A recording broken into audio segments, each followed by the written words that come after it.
शुक्रवार के दिन माँ संतोषी का व्रत पूजन किया जाता है। इस पूजा के दौरान माता की आरती, पूजन तथा अंत में माता की कथा सुनी जाती है। आइए जानें शुक्रवार के दिन की जाने वाली संतोषी माता की संपूर्ण व्रत कथा। बोलो संतोषी माता की जय। एक बुढ़िया थी, उसके 7 बेटे थे। 6 कमाने वाले थे, जबकि एक निकम्मा था। बुढ़िया 6 बेटों की रसोई बनाती, भोजन कराती और उनसे जो कुछ जूठन बचती वो 7वीं को दे देती। एक दिन वो पत्नी से बोला, देखो मेरी माँ को मुझ पर कितना प्रेम है। वो बोली, क्यों नहीं, सबका झूठा जो तुमको खिलाती हैं। वो बोला, ऐसा नहीं हो सकता है, मैं जब तक आंखों से ना देखूं मान नहीं सकता। बहू हंसकर बोली, देख लोगे तब तो मानोगे। कुछ दिन बाद त्योहार आया। घर में 7 प्रकार के भोजन और चूरमे के लड्डू बने। वो जांचने को सिर दुखने का बहाना कर पतला वस्त्र सिर पर ओढ़े रसोई घर में सो गया। वो कपड़े में से सब देखता रहा। 6 भाई भोजन करने आए। उसने देखा माँ ने उनके लिए सुंदर आसन बिछाया, नाना प्रकार की रसोई परोसी और आग्रह करके उन्हें जमाया। वो देखता रहा। 6 भोजन करके उठे, तब माँ ने उनकी झूठी थालियों में से लड्डुओं के टुकड़े उठाकर एक लड्डू बनाया। जूठन साफ कर बुढ़िया माँ ने उसे पुकारा, बेटा 6 भाई भोजन कर गए, अब तू ही बाकी है, उठ, तू कब खाएगा। वो कहने लगा, माँ मुझे भोजन नहीं करना, मैं अब परदेश जा रहा हूँ। माँ ने कहा, कल जाता हो तो आज ही चला जाओ। वो बोला, हाँ आज ही जा रहा हूँ। ये कहकर वो घर से निकल गया, लेकिन चलते समय पत्नी की याद आ गई। वो गौशाला में कंडे थाप रही थी। वहाँ जाकर बोला, हम जावें परदेस आवेंगे कुछ काल, तुम रहियो संतोष से धर्म अपनों पाल। वो बोली, जाओ पिया आनंद से, हमरो सोच हटाए, राम भरोसे हम रहें, ईश्वर तुम्हें सहाय। 2 निशानी आपन देख धरू में धीर, सुध मत हमारी बिसारियो, रखियो मन गंभीर। वो बोला, मेरे पास तो कुछ नहीं, ये अंगूठी है सो ले और अपनी कुछ निशानी मुझे दे। वो बोली, मेरे पास क्या है, ये गोबर भरा हाथ है। ये कहकर उसकी पीठ पर गोबर के हाथ की थाप मार दी। वो चल दिया। चलते चलते दूर देश पहुंचा। वहाँ एक साहूकार की दुकान थी। वहाँ जाकर कहने लगा, भाई मुझे नौकरी पर रख लो। साहूकार को जरूरत थी, बोला, रह जा। लड़के ने पूछा, तनख्वाह क्या दोगे। साहूकार ने कहा, काम देखकर दाम मिलेंगे। साहूकार की नौकरी मिली। वो सुबह 7 बजे से 10 बजे तक नौकरी बजाने लगा। कुछ दिनों में दुकान का सारा लेन देन, हिसाब किताब, ग्राहकों को माल बेचना, सारा काम करने लगा। साहूकार के 7-8 नौकर थे। वे सब चक्कर खाने लगे। ये तो बहुत होशियार बन गया। सेठ ने भी काम देखा और 3 महीने में ही उसे आधे मुनाफे का हिस्सेदार बना दिया। वो कुछ वर्ष में ही नामी सेठ बन गया और मालिक सारा कारोबार उस पर छोड़कर चला गया। इधर उसकी पत्नी को सास ससुर दुख देने लगे। सारी गृहस्थी का काम करा के उसे लकड़ी लेने जंगल में भेजते। इस बीच घर के आटे से जो भूसी निकलती उसकी रोटी बनाकर रख दी जाती और फूटे नारियल के नरेली में पानी। एक दिन वो लकड़ी लेने जा रही थी। रास्ते में बहुत सी स्त्रियां संतोषी माता का व्रत करती दिखाई दी। वो वहाँ खड़ी होकर कथा सुनने लगी और पूछा, बहनों, तुम किस देवता का व्रत करती हो और उसके करने से क्या फल मिलता है? यदि तुम इस व्रत का विधान मुझे समझाकर कहोगे तो मैं तुम्हारा बड़ा एहसान मानूंगी। तब उनमें से एक स्त्री बोली, सुनो, ये संतोषी माता का व्रत है। इसके करने से निर्धनता, दरिद्रता का नाश होता है और जो कुछ मन में कामना हो सब संतोषी माता की कृपा से पूरी होती हैं। तब उसने उससे व्रत की विधि पूछी। वो भक्तिनी स्त्री को बोली, 1.25 आने का गुड़ चना लेना, इच्छा हो तो 5.25 आने का लेना या 1.25 रुपये का भी सहूलियत के अनुसार लेना। बिना परेशानी और श्रद्धा व प्रेम से जितना भी बन पड़े सवाया लेना। प्रत्येक शुक्रवार को निराहार रहकर कथा सुनना। इसके बीच क्रम टूटे नहीं। लगातार नियम पालन करना। सुनने वाला कोई ना मिले तो घी का दीपक जला उसके आगे या जल के पात्र को सामने रखकर कथा कहना। जब कार्य सिद्ध ना हो, नियम का पालन करना और कार्य सिद्ध हो जाने पर व्रत का उद्यापन करना। 3 मास में माता फल पूरा करती हैं। यदि किसी के ग्रह खोटे भी हों तो भी माता वर्ष भर में कार्य सिद्ध करती हैं। फल सिद्ध होने पर उद्यापन करना चाहिए, बीच में नहीं। उद्यापन में 2.5 सेर आटे का खाजा तथा इसी परिमाण में खीर तथा चने का साग करना। 8 लड़कों को भोजन कराना। जहाँ तक मिले देवर, जेठ, भाई बंधु के हों, ना मिले तो रिश्तेदारों के हों और फिर भी ना मिले तो पास पड़ोसियों को बुलाना। उन्हें भोजन करा, यथाशक्ति दक्षिणा दे माता का नियम पूरा करना। उस दिन घर में खटाई न खाना। यह सुन बुढ़िया के लड़के की बहू चल दी। रास्ते में लकड़ी के बोझ को बेच दिया और उन पैसों से गुड़ चना ले माता के व्रत की तैयारी कर आगे चली और सामने मंदिर देखकर पूछने लगी, ये मंदिर किसका है?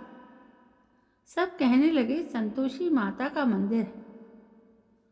यह सुनकर माता के मंदिर में जाकर चरणों में लौटने लगी। दीन हो विनती करने लगी, माँ, मैं निपट अज्ञानी हूँ, व्रत के कुछ भी नियम नहीं जानती, मैं दुखी हूँ। हे माता जगत जननी, मेरा दुख दूर कर, मैं तेरी शरण में हूँ। माता को दया आई। एक शुक्रवार बीता कि दूसरे को उसके पति का पत्र आया और तीसरे शुक्रवार को उसका भेजा हुआ पैसा आ पहुंचा। यह देख जेठ जेठानी मुंह सिकोड़ने लगे। लड़के ताने देने लगे, काकी के पास पैसा आने लगे, रुपया आने लगा, अब तो काकी की खातिर बढ़ेगी। बेचारी सरलता से कहती, भैया कागज आवे रुपया आवे, हम सबके लिए अच्छा है। ऐसा कहकर आंखों में आंसू भरकर संतोषी माता के मंदिर में आ मातेश्वरी के चरणों में गिरकर रोने लगी। माँ, मैंने तुमसे पैसा कम मांगा है मुझे पैसे से क्या काम है? मुझे तो अपने सुहाग से काम है। मैं तो अपने स्वामी के दर्शन मांगती हूँ। तब माता ने प्रसन्न होकर कहा, जा बेटी, तेरा स्वामी आएगा।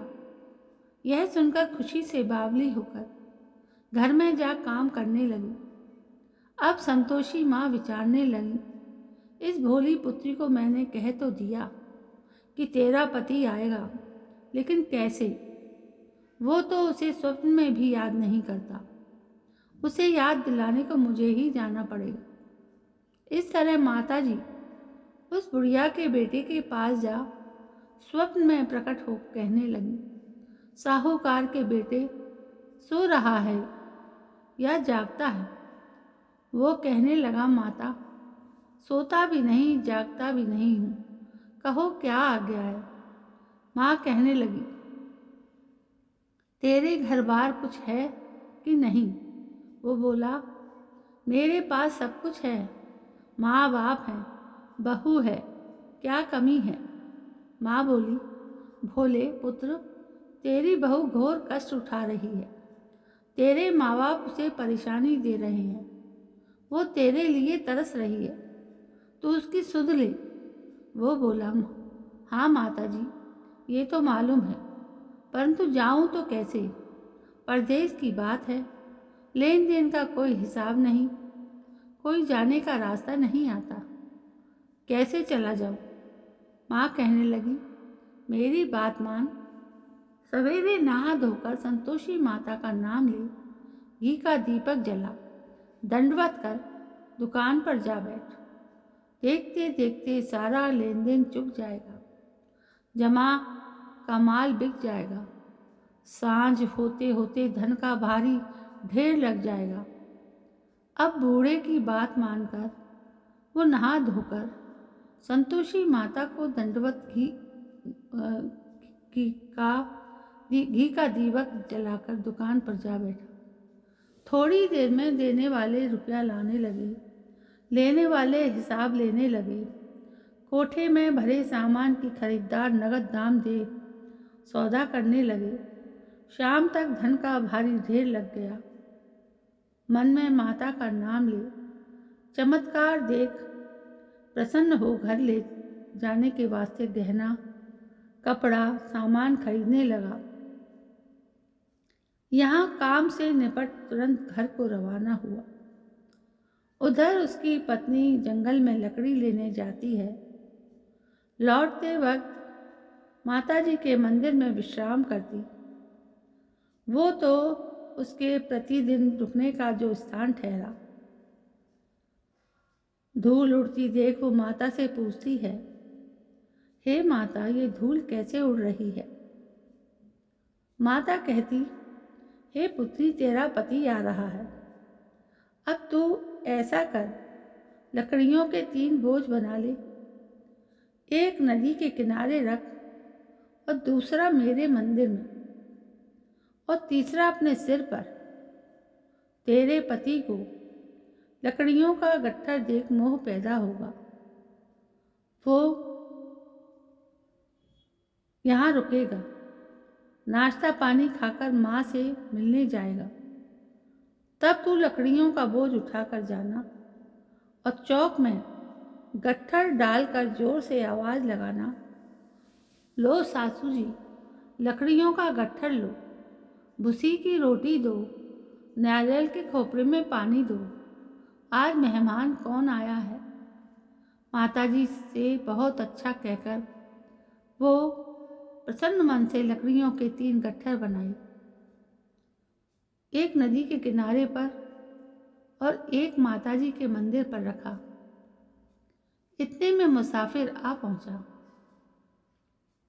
सूखी लकड़ी देख उसकी इच्छा उत्पन्न हुई कि हम यहीं पर विश्राम करें और भोजन बनाकर खा पीकर गांव जाएं।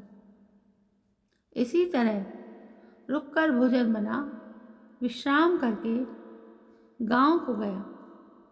सबसे प्रेम से मिला। उसी समय सिर पर लकड़ी का गट्ठर लिए वो उतावली सी आती है।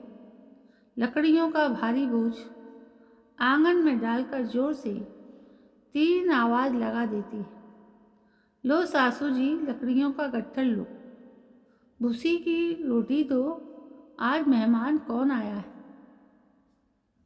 यह सुनकर उसकी सास बाहर आकर अपने दिए हुए कष्टों को भुलाने हेतु कहती है, बहू ऐसा क्यों कहती है, तेरा मालिक ही तो आया है, आ बैठ, मीठा भात खा, भोजन कर, कपड़े गहने पहन। उसकी आवाज़ सुन उसका पति बाहर आता है, अंगूठी देख व्याकुल हो जाता है। माँ से पूछता है, माँ ये कौन है। माँ बोली, बेटा ये तेरी बहू है, जब से तू गया है तब से सारे गांव में भटकती फिरती है, घर का कामकाज कुछ करती नहीं, चार पहर आकर खाती है। वो बोला, ठीक है माँ, मैंने इसे भी देखा और तुम्हें भी, अब दूसरे घर की ताली दो, उसमें रहूँगा। माँ बोली, ठीक है, जैसी तेरी मर्जी। तब वो दूसरे मकान की तीसरी मंजिल का कमरा खोल सारा सामान जमाया। एक दिन में राजा के महल जैसा ठाट बाट बन गया। अब क्या था, बहू सुख भोगने लगी। इतने में शुक्रवार आया। उसने पति से कहा, मुझे संतोषी माता के व्रत का उद्यापन करना है। पति बोला, खुशी से कर लो। वो उद्यापन की तैयारी करने लगी। जिठानी के लड़कों को भोजन के लिए कहने गई। उन्होंने मंजूर किया, परंतु पीछे से जिठानी ने अपने बच्चों को सिखाया, देखो भोजन के समय खटाई मांगना, जिससे उसका उद्यापन पूरा ना हो। लड़के जीवने आए, खीर खाना पेट भर खाया, परंतु बाद में खाते ही कहने लगे, हमें खटाई दो, खीर खाना हमको नहीं भाता, देखकर अरुचि होती है। वो कहने लगी, भाई खटाई किसी को नहीं दी जाएगी, ये तो संतोषी माता का प्रसाद है।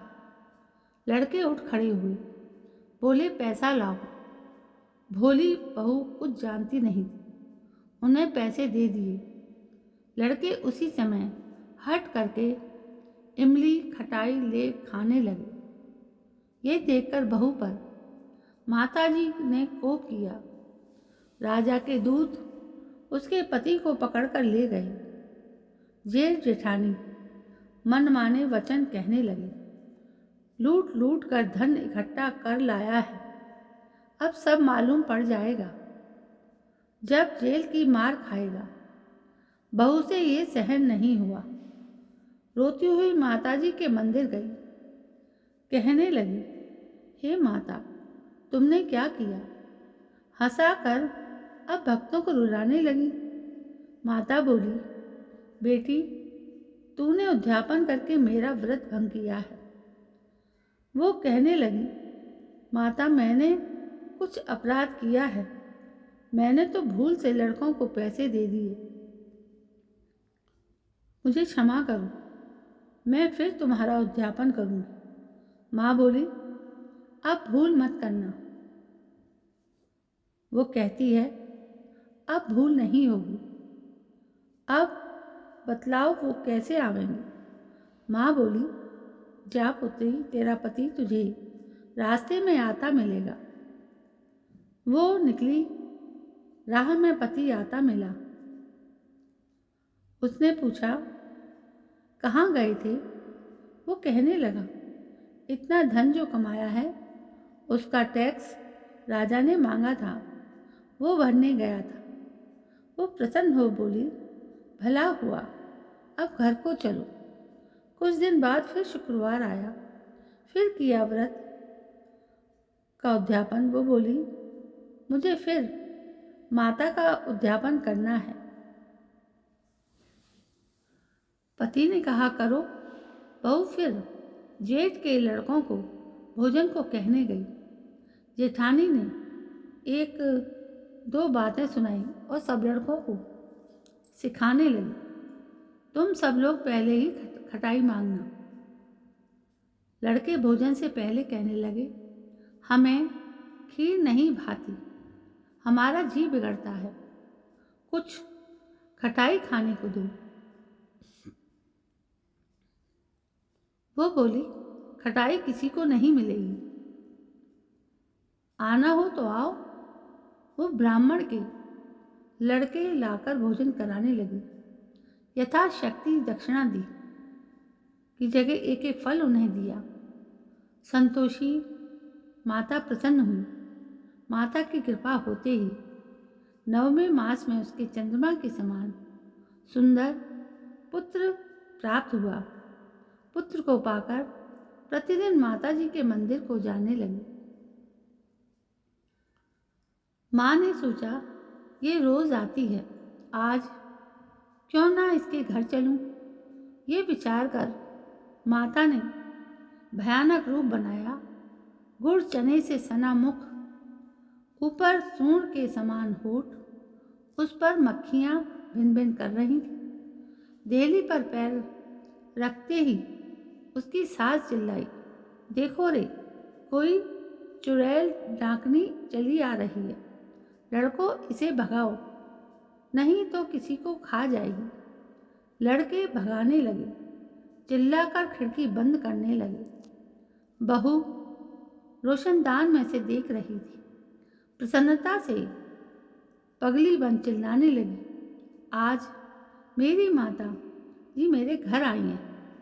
वो बच्चे को दूध पीने से हटाती है। इतने में सास का क्रोध फट पड़ता है। वो बोली, क्या उतावली हुई है, बच्चे को पटक दिया। इतने में माँ के प्रताप से लड़के ही लड़के नजर आने लगे। वो बोली, माँ, मैं जिसका व्रत करती हूँ ये संतोषी माता है। सबने माता जी के चरण पकड़ लिए और विनती कर कहने लगे, हे माता, हम मूर्ख हैं, अज्ञानी हैं, तुम्हारे व्रत की विधि हम नहीं जानते। व्रत भंग कर हमने बड़ा अपराध किया है। जगत माता, आप हमारा अपराध क्षमा करो। इस प्रकार माता प्रसन्न हुई। बहू को प्रसन्न हो जैसा फल दिया वैसा माता सबको दे। पढ़ें, उसका मनोरथ पूर्ण हो। बोलो संतोषी माता की जय। तो दोस्तों, इस व्रत कथा को सुनने के पश्चात हमें संतोषी माता की आरती भी गानी चाहिए, तभी हमारा व्रत पूर्ण होता है। यदि आपको ये कथा पहले से भी पता थी, लेकिन फिर एक बार सुनने से कोई परेशानी नहीं होनी चाहिए। दोस्तों, भगवान का ध्यान तो हर समय होना चाहिए। आपको ये कथा कैसी लगी, इसलिए लाइक, शेयर और कमेंट ज़रूर करिए और मेरे चैनल को सब्सक्राइब करना ना भूलें। कल मैं फिर हाजिर होती हूँ, तब तक के लिए जय हिंद,